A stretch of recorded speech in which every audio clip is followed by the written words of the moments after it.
Lots of historical eras have been used as video game backdrops, pretty much since the creation of the medium. And while particular eras tend to be more popular than others, usually the relatively recent ones, there are some that have been for various reasons more or less absent from video gaming. One of these somewhat absent eras is the informally named Age of Discovery, a period of approximately 300 years during which several European powers undertook extensive overseas exploration missions, discovering new continents, circumnavigating the globe, creating trade and colonial empires, and generally being assholes to the indigenous peoples they found.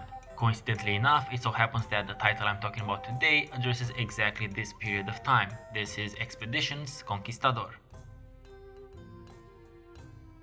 Developed by Danish indie dev studio Logic Artist, Expeditions Conquistador is an incredibly well-designed game, especially when you consider that this was their second release and their very first PC game, the first one being a mobile title. Conquistador features quite a bit of content, branching storylines, challenging combat, some very interesting resource and party management mechanics, and not to mention some pretty atmospheric music to boot.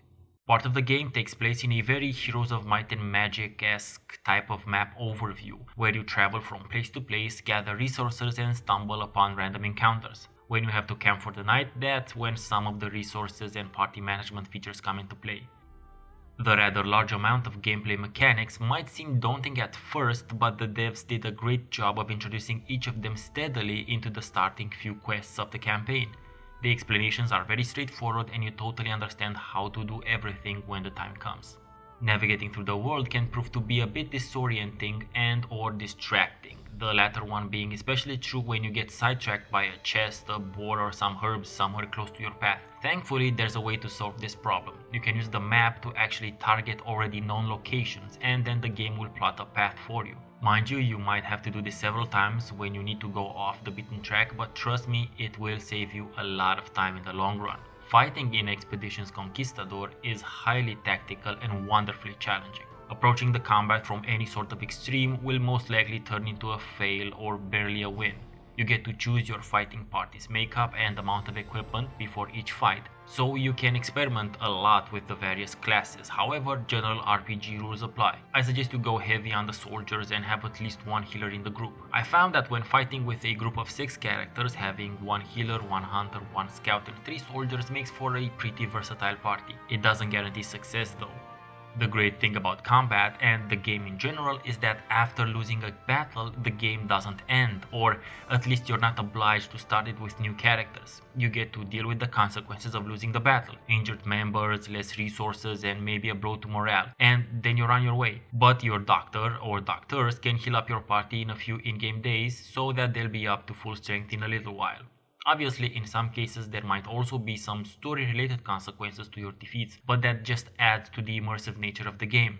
I haven't seen a real importance being placed on obstacles and traps in computer role-playing games in a long ass time, and very rarely have I seen it so well done as it is in Expeditions Conquistador. Not only can you usually place the traps and obstacles on the battlefield before a fight, but you can actually have your party build these cantrips while traveling, using the various resources that you find and/or trade for. Make no mistake about it, using traps and obstacles can definitely tilt the odds of a particular skirmish in your favor. And I'm nowhere near done talking about the combat features, but there's no need to go into the particular choice of turn-based setup or the class abilities. These are your standard RPG fare, but I do have to tip my imaginary hat to the devs for not letting their combat success conditions at whoever's left standing. Granted, most of the fights will be a standard you versus them encounter, but Logic Artists were thoughtful enough to diversify the win conditions with some survival time trial type goals and evacuation missions, always keeping things fresh and the player on his or her toes. Even though the combat is so interesting and challenging, the world map unfortunately is neither. Considering that we're dealing with mostly swamps and forests with only a handful of resources and a couple of static goals and random encounters, there's very little thrill in exploring the map per se, as opposed to the upper mentioned Heroes of Might and Magic series, which had a crap ton of resources, monsters and places to visit each in-game week.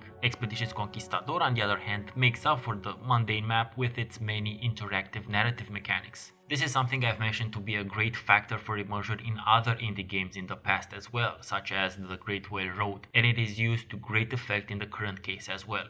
As the leader of your expeditionary force, you'll have to make a variety of decisions when encountering locations around the map, as well as decisions regarding to how your expedition interacts with the indigenous people. There will also be random events happening from within your party. Somebody will get hurt and will need healing, or they'll find a watering hole and your hunting numbers will increase, or in the case of plot crucial characters, they'll interact with you in a more personal manner. The narrative aspects of the game are also the ones which will affect the morale of your troops to the largest degree. There are several moral and psychological archetypes in your party that will react differently to your decisions. What will please some will disgruntle others. There's no real way to satisfy everyone, and this is another great touch of realism, which further helps with immersion.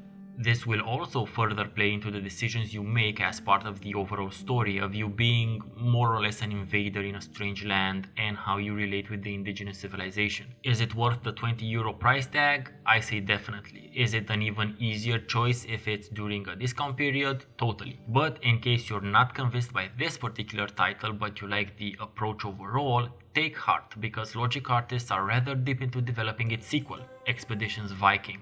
And from what I've seen of it till now, it appears to be an improvement on all aspects of our Conquistador, not to mention the Viking theme, which personally I find more appealing than the Spanish one.